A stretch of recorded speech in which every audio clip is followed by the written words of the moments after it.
Hello, everybody, and welcome to yet another session of Steel Mint Engage 4.0. Our topic for discussion today is a very relevant one, stainless steel. Our session is divided into three parts. In the first part, we will have an opportunity to hear about stainless steel, the sustainable materials choice. Then we come to 2023 and beyond, driving and inhibiting forces in the stainless steel market. And lastly, the spotlight will be on an update on the current status of the Indian stainless steel market. I'm Madhumita Mukherjee, editor Steel Mint, and I have my colleague Jayaprakash to co-host this webinar with me.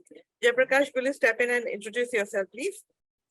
Thank you, Madhumita ma'am. So I'm Jayaprakash Sahu, and I'm looking after scrap and recycling market along with stainless steel.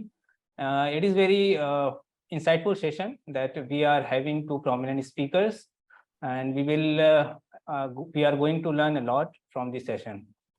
Thank you, ma'am. Thanks, JP. Before we begin the session, I want to thank the Indian Steel Association for supporting Steel Mint Engage 4.0. And I also want to invite the audience to share their queries with us, which we can discuss towards the end of the session. And now on to the topic. Stainless steel has a unique edge over carbon steel as it has a combination of properties such as pliability, strength, corrosion resistance, aesthetic properties, low maintenance cost, and average product life cycle. These properties, along with increasing penetration in numerous other applications, is expected to drive growth of the metal. However, the European energy crisis and the subdued demand due to the Russia-Ukraine war, coupled with the COVID economic downturn, have weighed on global stainless steel sentiments. But we will learn a lot more from our two very esteemed speakers. We have with us Mr. Kai Hassan Kleber and Mr. Robert Messmer. But first, let me invite Mr. Kai Hassan Kleber, who has been the Director of Economics and Statistics and Long Products at the International and Stainless Steel Forum in Brussels since 2014. He has more than 20 years of experience in stainless steel. Having grown up in Germany, India, Taiwan, the US, and Brazil, he started his professional career in 1995 in New York City at Ferrostal Incorporated in international steel and raw material trade, and subsequently became a board member assistant in the German corporate headquarters of Ferrostal AG. He joined ThyssenKrupp in 2001. There, he held several senior management positions in ThyssenKrupp group companies, foremost at ThyssenKrupp Stainless AG, with the focus on stainless steel project management, consultancy, strategy, and raw material studies. Over to you, sir. Thank you very much for the kind introduction. Let me get started here. So, hello, ladies and gentlemen. I'm going to tell you a little bit about stainless steel providing the sustainable material choice. And my presentation is separated into three different topics. I'm going to introduce our association. I'm going to tell you a little bit about life cycle thinking, and then I'll give you some information on stainless steel stocks and flows. World Stainless, who are we? We are the Global Stainless Steel Association, and we represent the largest stainless steel producers around the world. We deal with topics like sustainability, market development, economics and statistics, raw materials, industry health and safety, brand defense. We also have a fellowship program where fellows from our member companies are seconded to work in Brussels, where we are located. We center around education, and we handle inquiries also to a lesser extent. Additional benefits in our associations is that we have access to Team Stainless. Team Stainless is a project company that is whose members are the Nickel Institute, IMOA, the Molybdenum Association, the International Chrome Development Association, and us. And current projects we are working on include, but are not limited to, stainless steel water supply lines, construction standards for stainless steel coastal infrastructure, and stainless steel stocks and flows, which I'll talk about at the end of this presentation. And of course, we also organize networking meetings 2 times a year where you can meet our members face to face. We're a very small team. My boss, Tim Collins, on the very left, me in the center, and Jo Klaas, our communications manager. So very small, very lean, located in Brussels.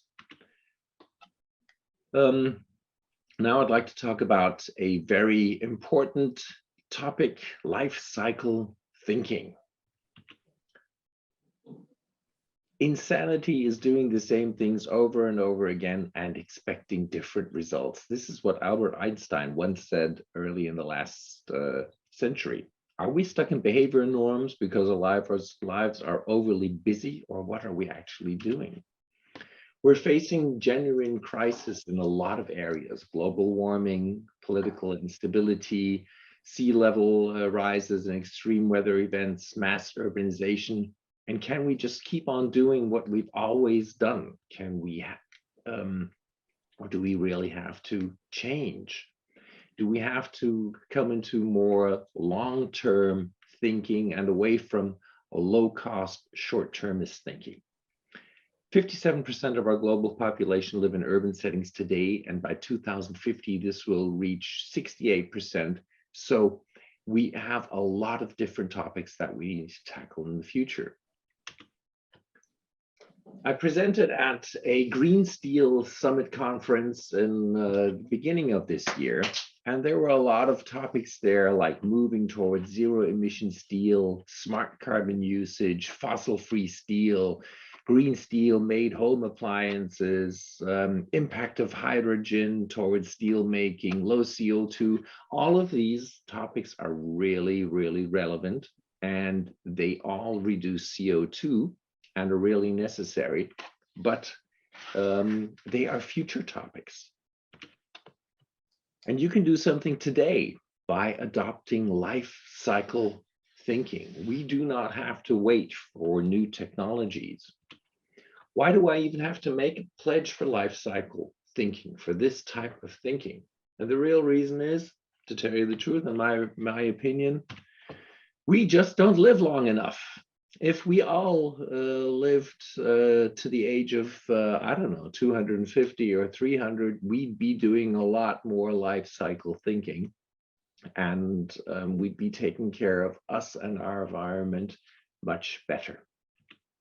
What is life cycle thinking? It means accounting for economic, environmental, and social impacts. It means taking this perspective in forms on the following: greenhouse emissions, expected life service, interventions, employment levels, and considering service life costs and emissions are critically important in this time of thinking. And life cycle thinking is always holistic, means it takes everything into consideration. An illustration of life cycle thinking. On the top, we have the traditional material choice, and on the bottom, we have the operational life of a resilient material choice here. And over here, we have the lifetime. In this case, we took 100 years. And as you can see, the traditional material choice needs a lot more maintenance as in comparison to a resilient material choice, which does not need as much maintenance. And choosing a resilient material, means choosing considerable less maintenance. And here we can see the cost of a traditional material choice over its service life, which we also extended to 100 years. And option 1, traditional material choice, needs regular interventions to ensure that the installation continues to operate. Whereas the resilient material choice, you see, does not need as much material, it does not need as much maintenance, and consequently, the final cost of the resilient material is much lower over its lifetime, although the initial installation of the material may, in very frequent cases, be higher.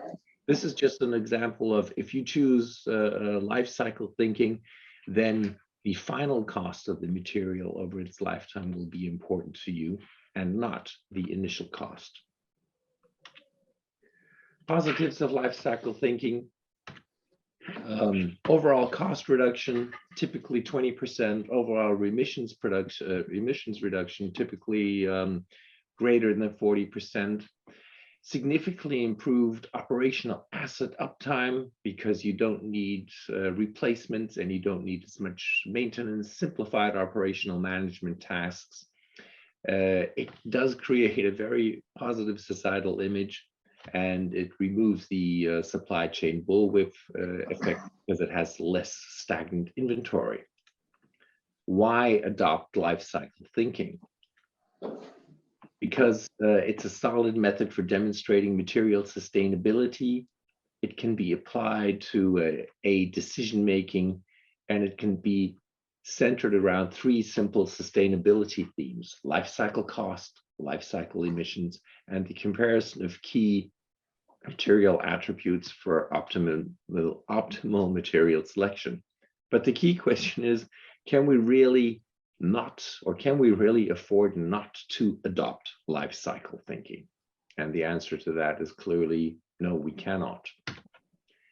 So here you see an early life cycle emissions prototype that we developed at World Stainless. And we have life cycle emissions over the service life for competing materials. We have austenitic stainless steel, duplex stainless steel, carbon steel, high density polyethylene, and aluminum. And you can see that, yes, at the beginning of the installation of the material, the stainless steel has a higher CO2 footprint per kilogram of produced material. But over the years, it stays pretty much stagnant, because replacement just doesn't have to be made. Whereas with carbon steel, also due to corrosion, and also for plastics, and also for aluminum, the CO2 footprint over the lifetime is much higher. And much time is afforded to reducing material production's emissions, but not life cycle emissions. If you just look at the production of the material, then yes, the footprint initially is lower, but I am saying you have to look at the whole lifetime of the material, and just not at your part of the production. Another type of life cycle thinking is to adopt reusable materials. For instance, Montreal, a city in Canada, has stipulated that all takeout food needs to be in sustainable containers. You cannot use plastics or paper or anything like that anymore. And the way that this is done is you buy a stainless steel container, and for the first time, and then you get your food there, and then you return the stainless steel container and get a new one. And this is also very, very good in reducing single-use containers. The next thing is the example of water utilities.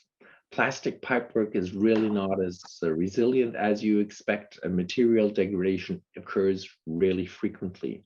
And working with dissimilar materials also encourages leaks, and all joints and pipeworks are weak points, and 90% of leaks occur at joints. And what happened was, in Tokyo and in Seoul and in Taipei, these cities went different routes by installing stainless steel connection pipes from the water mains to the buildings. And this is really quite impressive, because in 1980, Tokyo started installing stainless steel, and they had around 70,000 repairs per annum. And this was reduced to 10,000 repairs per annum, compliant with the rate of installed stainless steel. And leakages, you all know that water is a very, very, very high and valued good. Were reduced from roughly around 16 or 17% down to 3 to 4% in the year 2015. Same thing happened in Seoul and Korea. 45,000 repairs per annum reduced to 10,000. And here the leakage rate at the beginning in 1993, before stainless steel was installed, was really a lot higher, somewhere around 25, 26%. And also this came down to very low 2 or 3%. So this means cost savings, it means resources savings, and it means you can just install these pipes in the ground and you can just basically, as we say, you can fit and you can forget.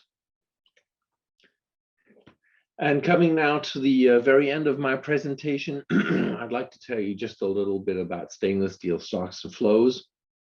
We put together a study with the KIT Karlsruhe Institute of Technology recently, and because we wanted to really find out where stainless steel is going and how much is coming back. And as you can see here, this is a Sankey diagram for the year 2019. And I'll just walk you through this very quickly. So we have a melt shop production of around 52 million tons. Then stainless steel goes in, and this is globally. Stainless steel goes into processing and the rolling mill, strip, coil, and sheet, which then returns around 47 million tons.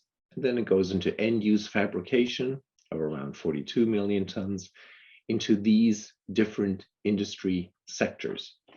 And we took the years, we started it back in 1950 up to the year 2020.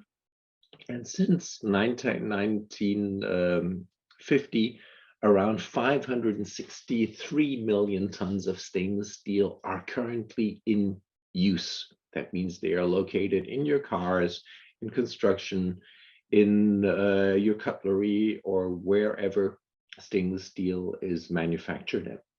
And a lot of this material is coming back every year. In the year 2019, 14 million tons came back and were collected globally. And of these 14 million tons, 9.7 million tons went back into, were collected and went back into the stainless steel production, and also collected from the different fabrication steps. 19 million tons in total of stainless steel scrap went back into melt shop production. That is a recycling input ratio of 37%. And if you add carbon steel, which also comes into, as FE units, comes into melt shop production, you have a scrap ratio globally of 48%. That means 48% globally of this 52 million tons is produced by using scrap, which of course has a much lower CO2 footprint than virgin material. And the one problem that we have though with this 14 million tons down here is that 4.2 million tons of it do not go into the stainless steel cycle. And these are ferritic stainless steels, which are magnetic and which make them very easy to collect in comparison to austenitic steels, because they just stick to a big magnet, but then they get put into the carbon steel cycle. And roughly 641,000 tons are not accounted for. That means we think because stainless steel is a very valuable material, every single kilo of it gets reused, but we just, according to our model, just don't know where this went. And if you then look at the overall figures, we can see that this is a breakdown of what I just showed you before, the 14 million tons right here. the 4.2 million tons re-entering the carbon steel cycle. The end of life recycling rate, including the carbon steel, including stainless steel that goes into the carbon steel cycle, is 95%. That means 95% of stainless steels are reused, which is really, really huge average, and which makes stainless steel an extremely sustainable material. That's pretty much it that I wanted what I wanted to tell you today. I hope you found this interesting, and I'm open for questions at any time later. Thank you very much. Thank you, Mr. Hassenkleber, for the very interesting presentation that underscores the sustainability of stainless steel.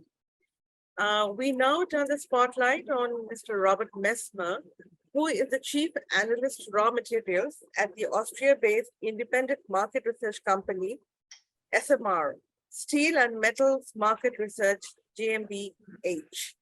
In this role, he is responsible for raw material issues and consulting projects for the stainless steel and special steel industry on a global scale. Prior to SMR, Mr. Messmer worked as a machining technician at the worldwide leading powder metallurgy company, Plan Z, Austria, where he gained expertise in mechanical processing of refractory metals. SMR is specialized in providing market intelligence covering specific segments or entire markets of the global stainless and special steel industry since its foundation in 1994. Over to Mr. Messmer. Hello, good morning, good afternoon, good evening, wherever you are. Thank you for giving us the chance to present our view on the market. I will quickly share my screen here. I will quickly try to show you the market for 2023 and beyond. Brief introduction to SMR. SMR is based in Austria. We have basically two entities within Austria. One for single client and one for the events, and the other one is for high value materials in Germany. We're basically active with any materials related to special steels or stainless steels, from raw materials to the end use. And our focus clearly, as we are located in Europe, is almost half of our business is in Europe, but also Asia is increasingly gaining share in our customer portfolio. We also have two conferences per year, but I will come later to that at the end of my presentation. I have put my presentation or divided my presentation into three parts. The first one will be the status quo 2023. The second one will be market drivers and inhibitors. And the third one will be the topic CO2. And here we'll try to answer the question if it is really saving the world or basically just destroying the European industry. To give you a brief overview of the global steel industry by steel type in 2022. So we have a market of about 1.6 million tons globally. And the more you get to the tip of the pyramid, usually the more the value of the segment increases. For example, for stainless steel, even though the stainless steel market is only with about 48.2 million tons, is only about 3% of the total volume, it creates about 10% of the overall value. Compared to 2021, we saw that stainless steel and the carbon steel market declined, while nickel alloys, alloy tool steel, and high-speed steels and other alloy steels like alloy engineering steels increased between 4 and 7%. The global grade structure at the moment is what we see that about 55% of the global market are 300 series, about 24% are 400 series, about 20% are 200 series or chrome manganese steels, as they are being used predominantly in India and in China. And only about 1% of the market is duplex. Now, what you can see here is that basically compared to 2007 and 2008, when the nickel prices were hiking, there was this kind of solution to get away from austenitics. But we believe that this transition process is already being ended, and now we're getting back to a bigger share of austenitics in the future, especially driven by a comparatively cheap 300 series originating from Indonesia. Looking at the production forecast for 2023, here it becomes clear that the European stainless steel industry is in a very bad shape. You see that the industry was declining continuously for the past few years. And also for this year, we expect the market to decline by another 3%. This has a lot to do with the missing competitiveness, as you might know from what the war created in terms of energy cost. And also we are just coming out from the pandemic and now living in an environment with extremely high interest rates and inflation rates.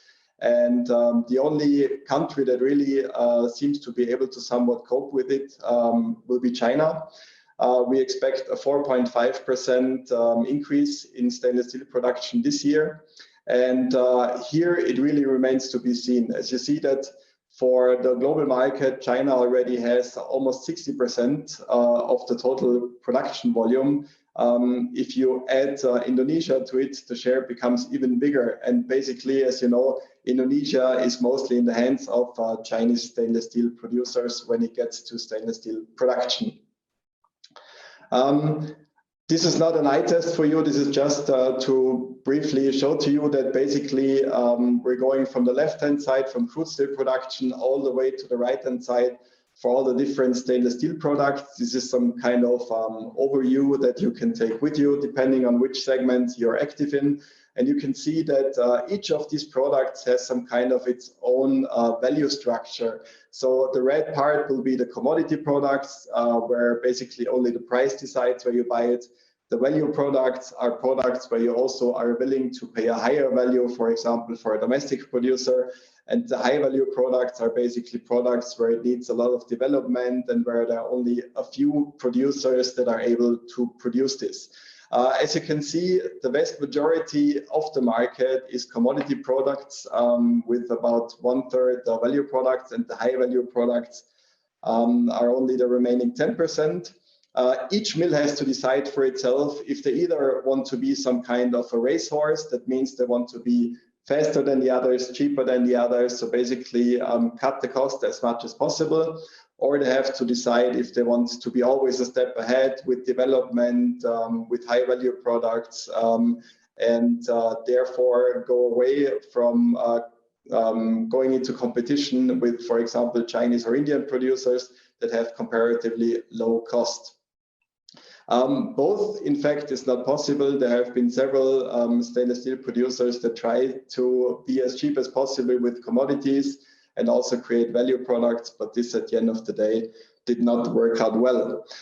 2023 seems to be a very deciding year. First of all, we see that the LME, after the incident in 2022, where prices peaked significantly after the owner of Tsingshan was speculating a bit too harsh on the nickel market.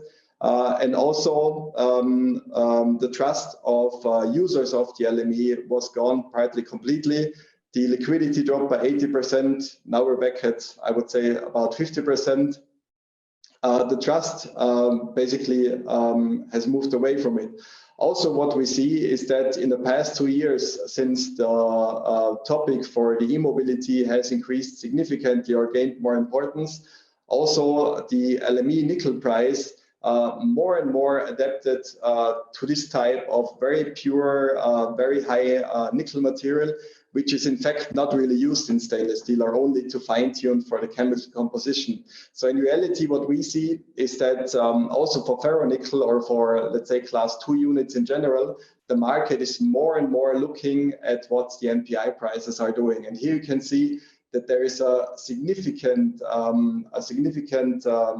change in development, depending on whether you look on the LME prices or you look on the NPI prices as they are published in China. Another thing that we see is probably also the death of the alloy surcharge. Usually there was always two components where basically the base price, which used to be around €1 per kilogram or $1 per kilogram. And with the system of the alloy surcharge, it somehow changed to some kind of profit optimizing, so not really reflecting the real cost of the mills.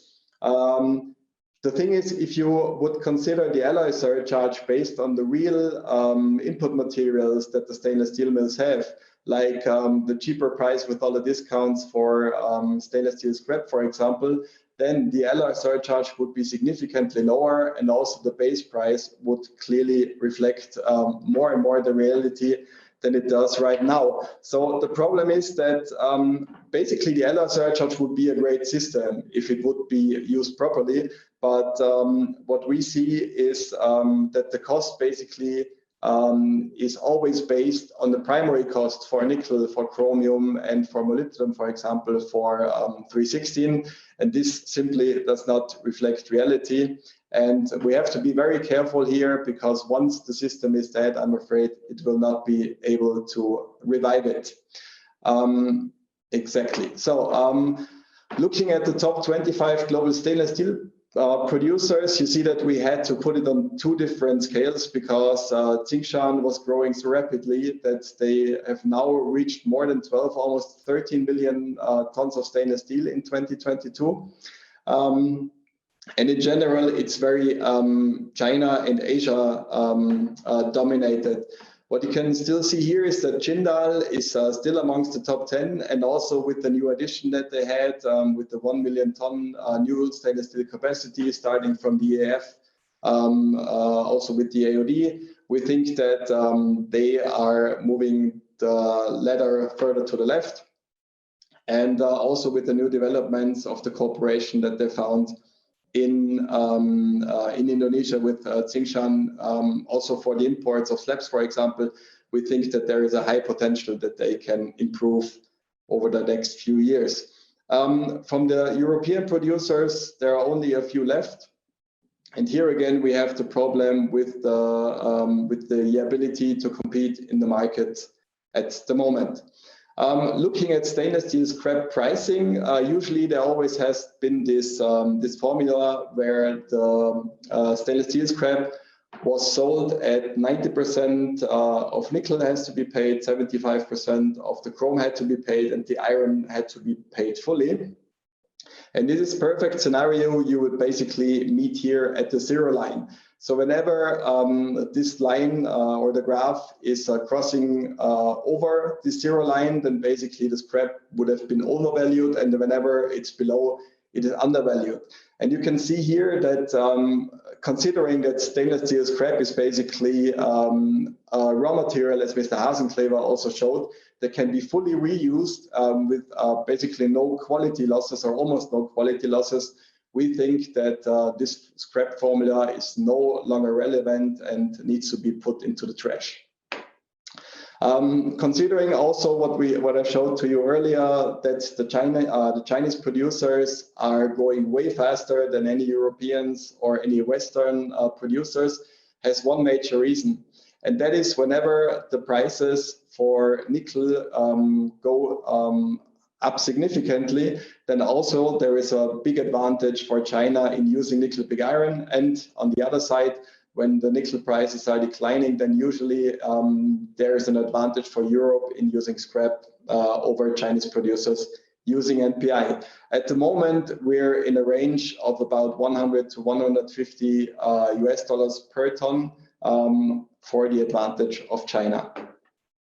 Now, going to market drivers and inhibitors, if we're looking at the world GDP and the inflation rates between 2021 and the forecast to 2024, we see that for most of the regions, the inflation rate has peaked more or less already last year, with some countries in between where this is not the case, for example, like Austria, where we had a new long-time high this year in March or April.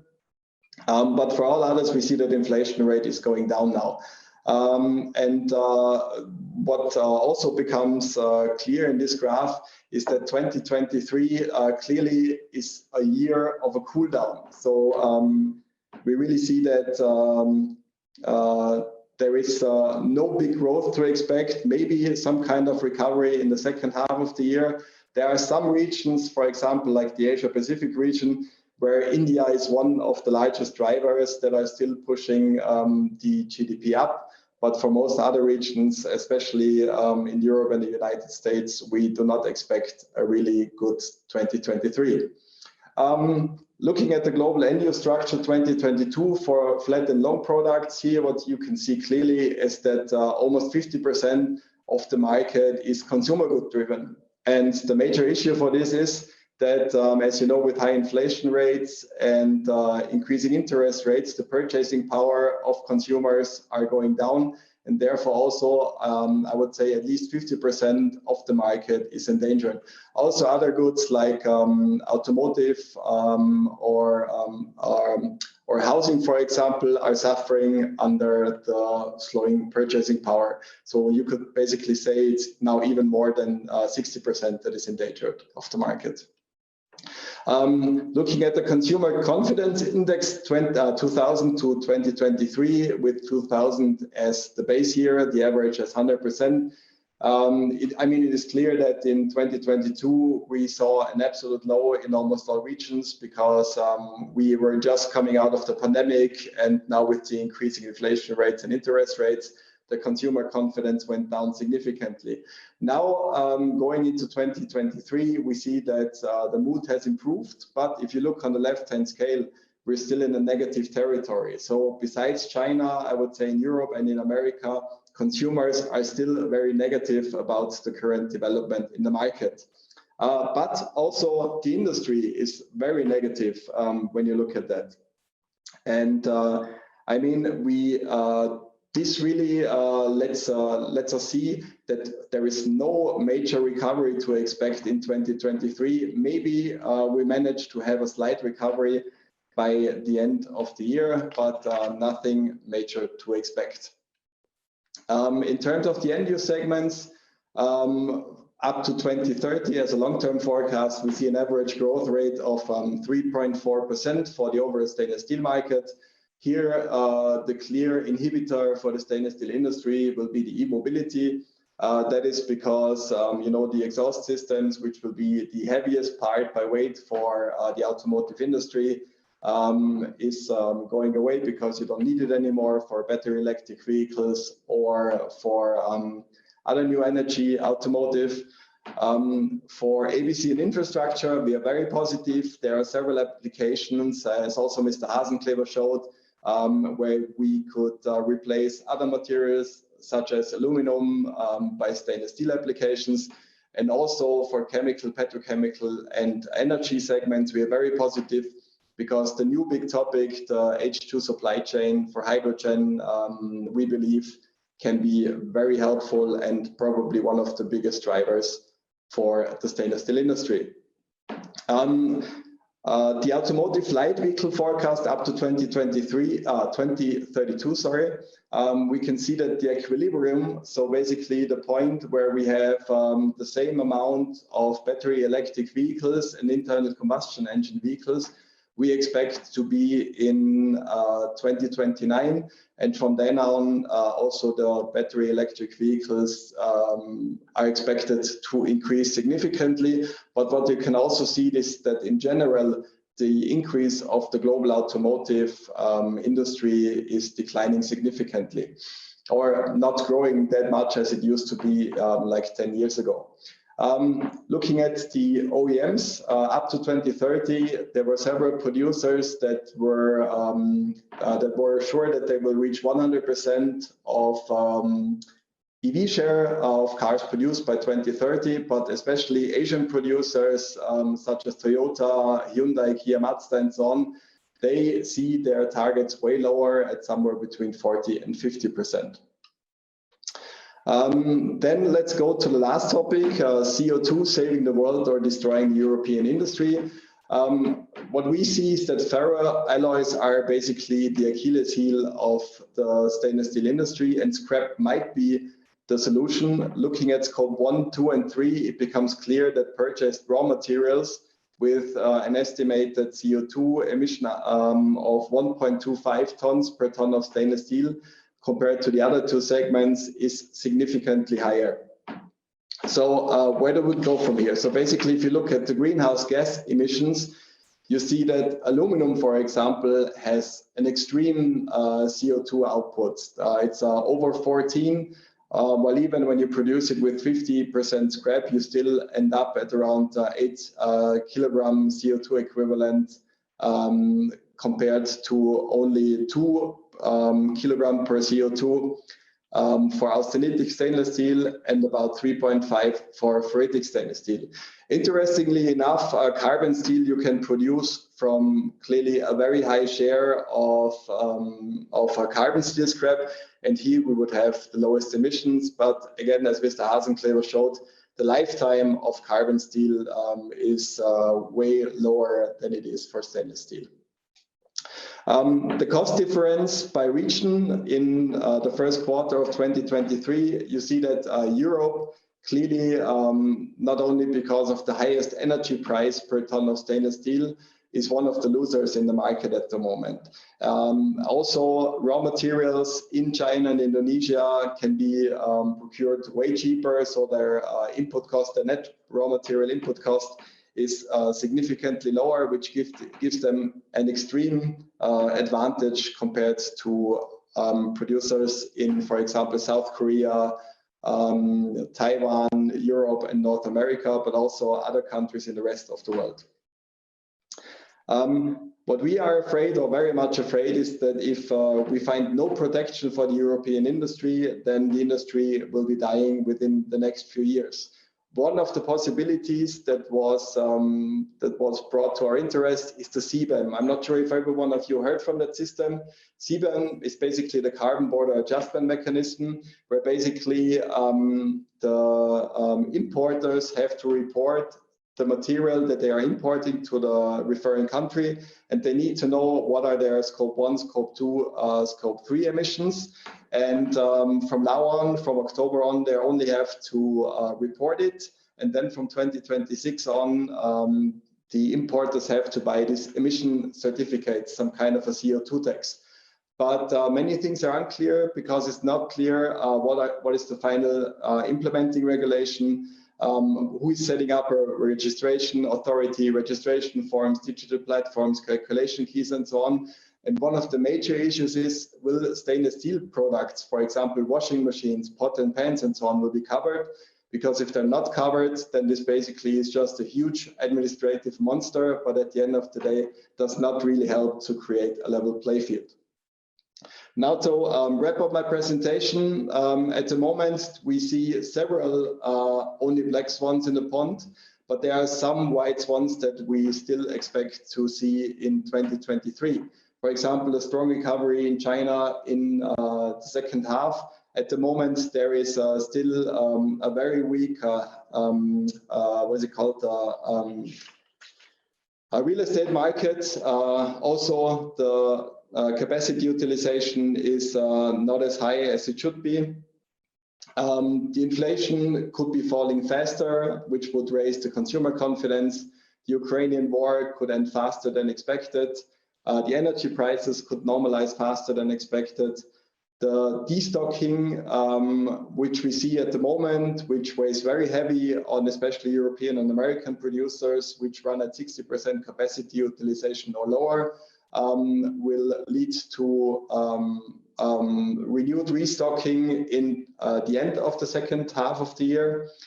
And the automotive recovery continues, but here, as I showed you in the previous slide, we are not too positive about the developments at the moment because the purchasing power is just not there. And another possibility would be that stainless steel regains competitiveness with a lower price level for new applications that would be enabled. And one of these applications would be heat pumps. For example, last year in Europe, there were 3 million units produced with about 50 kilograms per unit. So you have these containers on the outside and the heat exchangers in the inside made from stainless steel. And this already translated into a market of 150,000 tons of stainless steel last year. And this is set to significantly increase until 2030. Now, last but not least, I would warmly invite you to also join our conferences. We have one conference in September 12th to 14th in Zurich in Switzerland. and another conference October 11th to October 13th in Nashville, Tennessee. And we also employ the new SMR Stainless Steel Club, where we post regular market information. And if you would like to have a live demonstration, please contact us in one of these emails below. Thank you very much for your attention, and I'm happy to answer your questions after the next presentation. Thank you. That was incisive, Mr. Messmer. Thank you so much for that very detailed presentation. We have queries for you later in the session, and also for Mr. Kai Hasenclever. Now, I would like to invite Mr. Jayaprakash Sahu to make a quick presentation. He will give an update on the Indian stainless steel market. JP, over to you. Thank you, ma'am. Let me share my screen.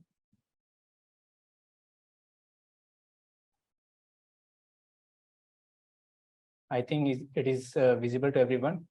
Yeah, it is. So we will quickly look after how Indian stainless steel industry is working right now.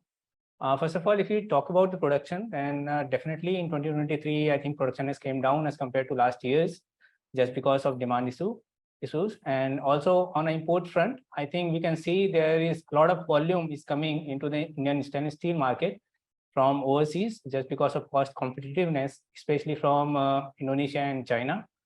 Export has subdued as compared to last year. The only reason is the scrap, the raw material availability, and also the cost competitiveness.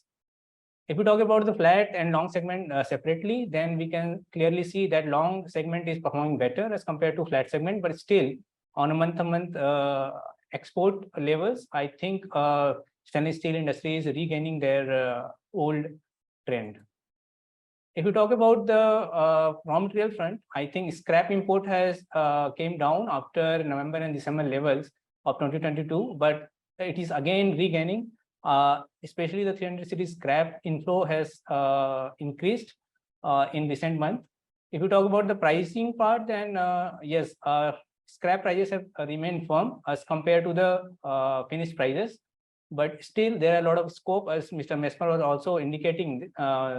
The formula basis pricing, it is not present in the market, and right now people are importing it as on a spot price basis only.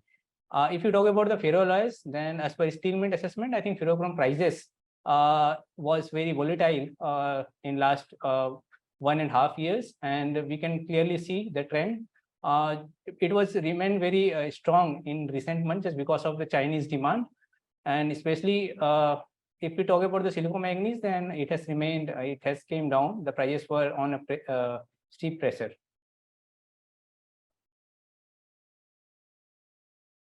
Again, on a duties part, I think the one duty which on finished export, which Indian government imposed last year, they have rolled it back.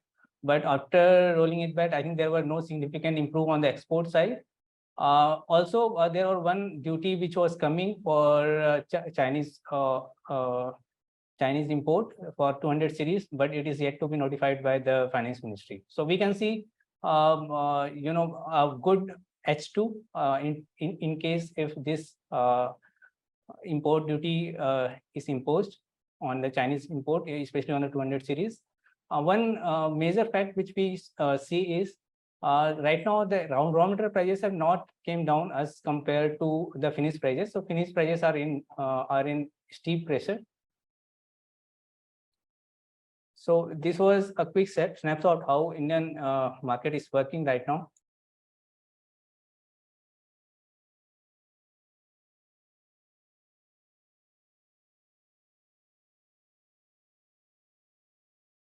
Okay, thank you, JP. Now let's quickly go on to the next part of the webinar. That is the Q&A session. It is not often that we have the opportunity to sit face to face with such stainless steel stalwarts as you both are, and we are hungry to learn a lot more about the industry from both of you. Now, my first question is to Mr. Messmer. How do you see the global scrap market rate flow? Will prices rise in the near term?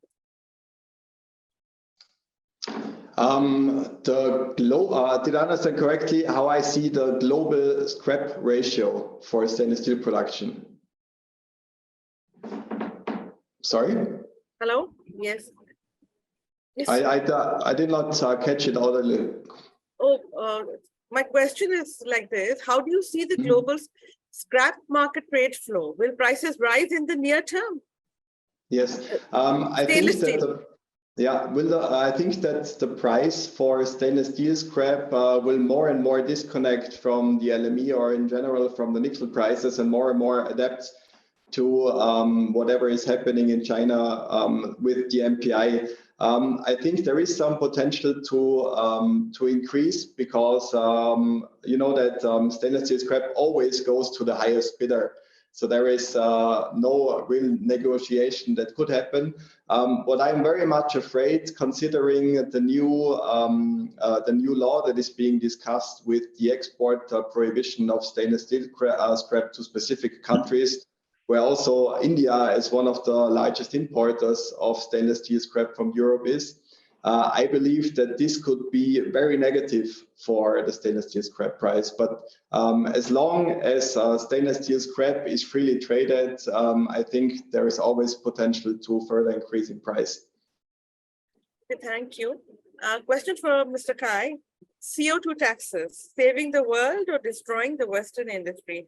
How do you see decarbonization impacting the stainless steel market? Well, I think decarbonization in our whole society is a very, very, very important subject.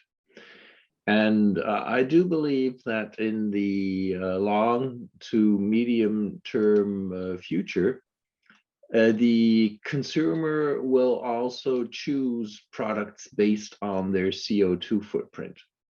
And the lower the CO2 footprint is, the more likely a consumer will choose this type of product. And because the CO2 footprint of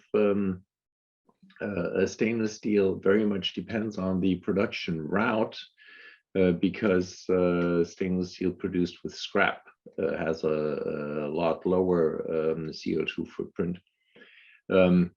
The more the advantage is to those, or the higher the advantages of those producers who produce stainless steel from scrap in comparison to stainless steel producers using a whole lot of virgin material. So that is my answer to your question. Thank you. JP, would you like to ask anything? Yeah, I think we should take some questions from our audience also. Sure. We have got a few of our great questions. First one was that once CBAM comes into effect, although only reporting in the initial stage, what is the expectation on a scrap export out of Europe? And will Europe remain a net scrap exporter in longer term, say by 2030? Mr. Messmer, do you want to take this question? Yeah, I can take this one. I mean, as I said in my presentation, I think one of the major issues with the CBAM is that there is not really an immediate effect, because as long as stainless steel products like finished goods can come freely into Europe, the effect is very much limited. And if there is no real protection of the European market, I also see the European industry in terms of stainless steel consumption to decline dramatically. So if there is no real stainless steel consuming industry in Europe anymore, there will also be way less scrap generated. And if there is no real protection, we will probably see a faster declining consumption of stainless steel than production in the beginning. Thus, I think that on the long term, Europe will remain a net exporter no matter what. But on the other hand, the lower the industry, or the lower the volume of the industries that consumes stainless steel, also the less scrap will be generated. And only purely from old scrap, from end-use scrap, I don't think the European industry can survive on the long term. So long answer short, I think Europe will always be a net exporter as long as we have a stainless steel industry in Europe. I have a follow-up question. I think one of your slides you mentioned that NPI production is more cost-effective rather than the scrap one, especially scope and Asian prices are not competitive as compared to the NPI production of China and Indonesia. So do you see means if such kind of protectionist measure will come that is going to harm more Europe than other countries? I think Europe is one of the major, how do I put that? Is one of the major losers at the moment because of all the development of the war and of the energy cost at the moment. I don't think it's necessarily only the MPI. I think that as soon as the industry has accepted that the nickel price that is being published everywhere and being used as benchmark does not reflect a proper input material for stainless steel production, then I think that this problem will get lower and lower or less and less. Yeah, so I think another question, it is one of the great question, I think, which right now, especially the scrap traders and the consumers may be asking. So they are asking that, do you believe stainless steel will show solidarity with the coming short-term period with stainless steel scrap price improvement in Europe? So how do you see the scrap prices in short term, not only in Europe, but also in South Asia? Yeah, I mean, I can answer it by region, I would say. So in Europe at the moment, we see that stainless steel scrap prices are rather going down. This is, and also in America, and this is mainly owed to the very low capacity utilization and to the high level of destocking that we see in at the moment. But towards the end of the year, when the destocking process is more or less finished, then some restocking will reoccur. And then I also think that the stainless steel scrap prices will improve again. Generally, it is not only the price of its alloys, so it's not only nickel, chromium, and iron that has to be calculated for stainless steel scrap, but it's also a big factor is the availability. And as you know, the global average scrap ratio is comparatively low because there is just not enough stainless steel scrap to produce stainless steel purely from stainless steel scrap. So I think in the rest of the world, as soon as the industry recovers and the mills are starting to use higher amounts of their capacity again, I think also the prices will go back up for the material. One critical factor clearly is nickel. As you know that in Indonesia, the nickel production is increasing significantly. So we expect more than 100,000 tons of a surplus in terms of primary nickel this year. And this could definitely harm the price development. But I think at the end of the day, we will still end up at a higher level for stainless steel scrap prices than we are right now. Yeah, thank you, Mr. Mesmer. So let's move to Mr. Kai. I think we have one question for Mr. Kai also from the audience that what other stainless steel producers are doing on ESG part? What is the key focus area on or strategy to reduce emission level drastically? Can you answer this, Mr. Kai? Means this is more on the and green section. Since the scope 3 emissions since scope 1 emissions for stainless steel producers really depend on what production route you have. Stainless steel producers should or are trying to focus more on scope 2. That means if they use a lot of energy, to try to find sources for green energy rather than energy produced by coal power plants or something like that. But then also to look at the scope 3 emissions associated with production. And this is, as Mr. Mesmer also said, due to ferroalloys. So that is the one lever that can be used and that will be used in the future. But at the moment, I feel that the producers associated with the scope 3 emissions, chrome and but also nickel, are not as aware of these emissions as they will be in the future, because I'm very, very sure that the global market will put pressure on these producers to lower their CO2 emissions as much as they can. Yeah. We have, thank you so much. We have one last question from, not one last, one question from the audience. Where do you foresee the global stainless steel market size by 2025 versus 2023? Would Mr. Messmer take this question? Sure, I can do this. As I showed in the previous slides with the end use segments, I believe that with the slowing inflation rate and with the interest rates slowly but steady going down, we see that the market will roughly grow by around 9%. So basically the market in 2025 will be around 9% higher than we expect it to be in 2023. Mainly driven by a stronger consumer confidence and stronger purchasing power.